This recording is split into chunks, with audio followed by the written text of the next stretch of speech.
Yeah, thanks everyone. I mean, just a little bit, yeah, obviously very disappointed. I know our whole team is disappointed. I'm certainly disappointed. A little stunned. I just thought, as I told our team before the game, I thought we had a real opportunity just to make a statement game, a statement game for us, even though it's early in the season. Loved our effort, our competitiveness in the first game down at Harvard, and I was just like, hey, let's back that up. Let's keep taking steps forward and not just be satisfied with how we played and playing hard and losing down at Harvard. Like, let's start off this 5-game homestand, like protecting home court. And obviously we didn't, but I just didn't love how we did it, especially down the stretch. I just talked with the team about, I told them we'll get into the basketball tomorrow and the film, but also talked about, that excitement, especially down the stretch that UNH had. Just played not to lose a little bit, and I just didn't love our body language. And again, I'm disappointed that I have to go backwards and talk about that with this group, because I thought we were beyond that. But that's where we are, and hopefully we can improve that moving forward. Coach, what were some kind of keys to the game coming in, and how do you feel about the production about those keys? Yeah, and that's something I told the team we'd talk about and really go through tomorrow. But one, it was trying to shut down number 21, denying her face guard and haul it over the floor. And she had 18 points, so we didn't do a great job doing that on her. But certainly, held UNH to 48 points. It's got to be enough to win. I think offensively for us, the game plan was to throw the ball inside. We had a size advantage. And for Chineye to have 2 field goals, for Meg to have 3 field goals, our 2 starting posts to have 5 field goal attempts, obviously that's not following the game plan. And, that's the things that we need to embrace and talk about and get better at as we move forward, because I think we have a real strength in there. And if we can get the ball inside early, especially, that will open up and take some pressure off of our guards. Coach, much better with turnovers tonight. What was really going through your mind with trying to limit those turnovers and getting to get to the hoop more, especially as you had more shots than New Hampshire tonight?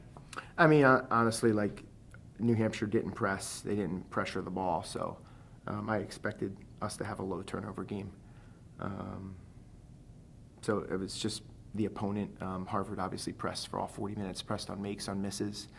And despite our preparation for that, we still ended up with a lot of turnovers in the Harvard game. So I wasn't that surprised on the turnover number. Obviously pleased that we improved, but not surprised. Going back to the backcourt violation with Yamani and Momo, can you just talk a little bit about what happened and what you say to a young player in Yamani in that moment? Yeah, well, we've set up that play a bunch of practice, get it in. And, unfortunately for us, she just caught it a little bit too close to the half-court line. And then when she got trapped, just got sped up a little bit. But I just told her to keep her head up. And, the game doesn't come down to one play. And, I'll address that when we watch it tomorrow. But again, my message after the game was less about the X's and O's and more about, the body language and then just that belief. I do think, obviously, I think we have a more talented group than last year. And I'm trying not to compare teams, but I want to be really guarded because we're practicing really well, and we need to come out on the winning side of things so this team can say, hey, he's telling us we're practicing well, and then it translates to the court. And I was really hopeful for them to feel that tonight, but you got to go make it happen. Coach, defensively mixed in some extended pressure, a zone defense, some good aggressive matchup defense. Forced 20 turnovers. What was the key on that side of the floor for you guys tonight? Yeah, I think just we have a lot in defensively right now, and certainly want to press a little bit more and did that against Harvard. So I was pleased with that. I think we could have stayed in some traps early, and after free throws, did some nice job setting up pressure. So again, I want us to have urgency on that end. I think pressing kind of forces us into having urgency, And what we have to turn those points, or those turnovers into points. And, we can't come up empty on those live ball turnovers, and I think at times we did tonight. No points no made field goals in the last 5:30 of the game. Just how can you be more effectively in games?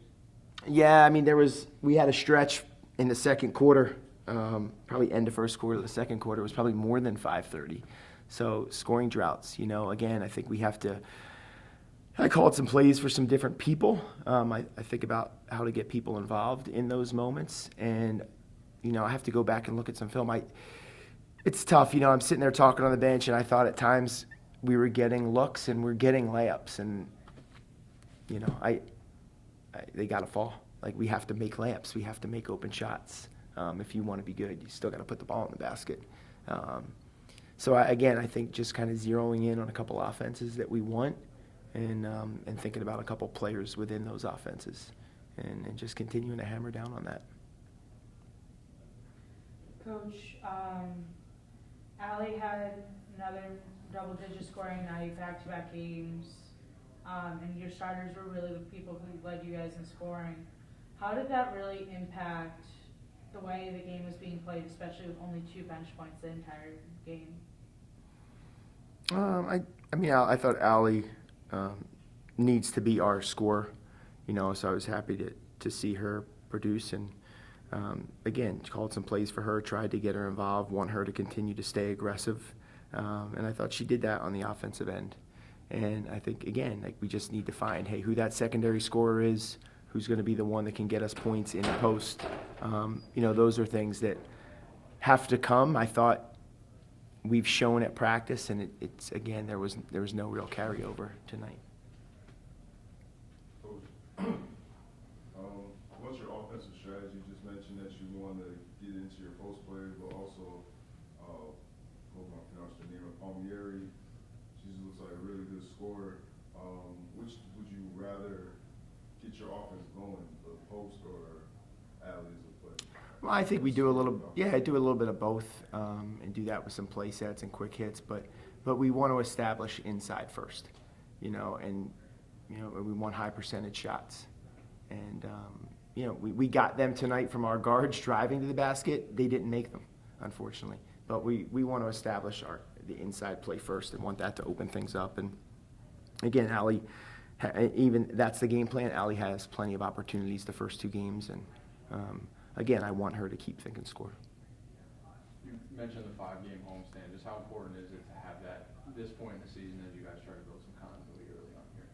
Yeah, I think it's important. I wanted to build confidence, and I said to the team before the game, I know some of us have been here for a few months, some of us for a few years, but today is about having pride in defending your home court and really having pride in the jersey you're wearing. I don't think we tried too hard to do that tonight. We got to understand that. This means something, and defending the Mullins Center means something. And, I thought we were further along with some things, and unfortunately we're not. Coach, 6 made layups on the night, so many that just rimmed in and out. How much do you think that really impacted style of play from so many different people tonight? We have to make layups, We got layups, and my hope is next game we get just as many layups. That's what I hope for, and we need to make them. Any more questions for Mike? Thanks, y'all. Have a good night.